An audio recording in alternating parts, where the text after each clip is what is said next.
Salam, mən Aydan Hacıyeva. Nəfəs Psixonevroloji mərkəzdə çalışıram. Artıq 6 ildir. Qısaca olaraq təhsilimdən məlumat vermək istəyərdim. Lomonosov adına Moskva Dövlət Universitetini bitirmişəm, magistr və bakalavr pillələrini. Əlavə olaraq da Moskvada koqnitiv davranış terapiya üzərində ixtisas artırma almışam.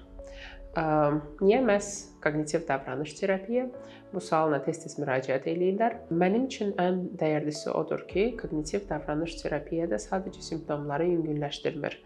Həmçinin davranışın, emosiyanın və duyğuların arasındakı əlaqəni araşdırır. Biz tez-tez düşünürük ki, hansısa bir emosiya keçiririk, sadəcə bir emosiyadır. Koqnitiv davranış terapiyada biz araşdırırıq ki, o emosiyanın altında hansı bir düşüncə var. Bu səbəbdən eyni bir situasiyada biz fərqli bir duyğular keçirə bilərik. Məsələn, birimiz hansısa bir hadisəyə çox kəskin bir reaksiya verə bilər, təəccüblənə bilər, təşvişi arta bilər, digəri isə çox sakitcə qəbul edə bilər bu situasiyanı. Altında həmişə hansısa bir düşüncə var və terapiyada biz bu düşüncələri araşdırırıq birlikdə.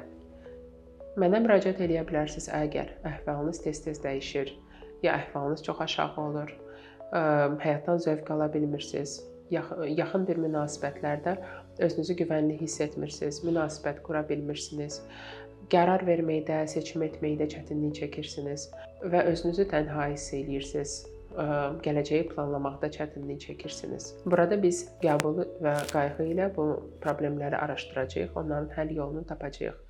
Və əsas olaraq odur ki, terapiya bir seans üzərində qurulmur. Yəni koqnitiv davranış terapiyada biz seansda keçiririk və biz görüşmədiyimiz dönəmdə bu metodları hamısını tətbiq edə bilərsiniz öz real həyatınızda.